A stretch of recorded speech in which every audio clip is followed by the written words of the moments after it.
আমি যতদিন মাননীয় প্রধানমন্ত্রী দায়িত্ব দিয়ে রাখছে, ইনশাআল্লাহ কারো এই ধর্মের কারণে কারো জমি হাতছাড়া হবে এরকম কিছু টাঙ্গাইলে হবে না। যে এইবার পূজা উদযাপন পরিষদ শুধু আমাকে ভোট দেয় নাই, আমার জন্য কিন্তু প্রত্যেকটা কেন্দ্রে কেন্দ্রে ভোট চেয়েছে। সেই জন্য আপনাদের কাছে আবারও আমার পক্ষ থেকে, মাননীয় প্রধানমন্ত্রীর পক্ষ থেকে বিশেষ কৃতজ্ঞতা। কারণ আপনারা ভোট আমাকে দেন, আপনারা ভোট দিয়েছেন নৌকায়। আপনারা নৌকায় ভোট দেন, আগে নীরবে দিতেন, এখন সরবে দেন। আগামীতেও সরবে আপনারা নৌকায় ভোট দিবেন। গতদিন মাননীয় প্রধানমন্ত্রী জননেত্রী শেখ হাসিনার নেতৃত্বে দেশ আছে, ততদিন এদেশে এই সনাতন মানুষগুলি কাউকে সংখ্যালঘু বলা যাবে না। তারা এই মাটির সন্তান, তারা আমার আপনার মতো এই মাটির একই অংশীদার। আমাদের সমেশচন্দ্র পাল বলেছেন যে ভূমি মানে সনাতন মানুষের ভূমি দখল করে। ভূমিদস্যুরা আসতে থাকবে, ওরা ভূমিদস্যু, ওরা ধর্ম দেখে ভূমি দখল করে না। ওদের চরিত্রই হলো যারা দুর্নীতি করে তাদের কোনো ধর্ম নাই, যারা সন্ত্রাসী করে তাদের ধর্ম নাই, যারা ভূমি দখল করে তাদেরও কোনো ধর্ম নাই। অতএব আমি বলবো না যে বিভিন্ন রকম এই ভূমিদস্যু নাই, কিন্তু আমাদের এই নাগরপুর দেলদুয়া টাঙ্গাইলে আমি যতদিন মাননীয় প্রধানমন্ত্রী দায়িত্ব দিয়ে রাখছে, ইনশাআল্লাহ কারো এই ধর্মের কারণে কারো জমি হাতছাড়া হবে এরকম কিছু টাঙ্গাইলে হবে না।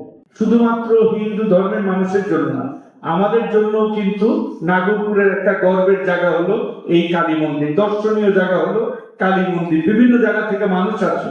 আমরা সেদিনও ডিসিএসপি আসছিল, আমরা কিন্তু উপজেলায় যেয়ে বসি নাই, থানায় যেয়ে বসি নাই, আমরা কিন্তু এই কালী মন্দিরে এসে তাদেরকে দেখিয়েছি। এবং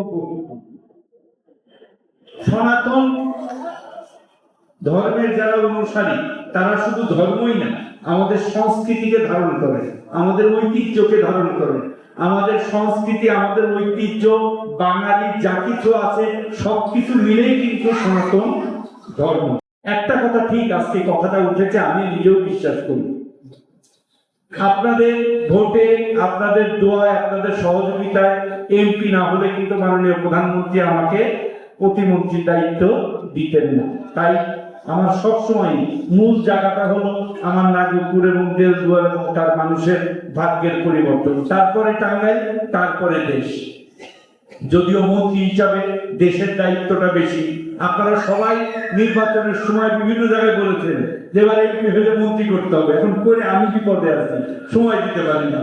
কারণ যে পরিমাণ সময় আসলে একটা মন্ত্রণালয় পরিচালনা করতে দরকার হয়, বিশেষ করে বাণিজ্য মন্ত্রণালয়, আপনারা জানেন আভ্যন্তরীণ বাণিজ্য, দ্রব্যমূল্য, বৈদেশিক বাণিজ্য, আমদানি রপ্তানি থেকে আরম্ভ করে সবকিছু বাণিজ্য মন্ত্রণালয়, এবং প্রতিদিনই নতুন নতুন কোনো একটা নিউজ আছে।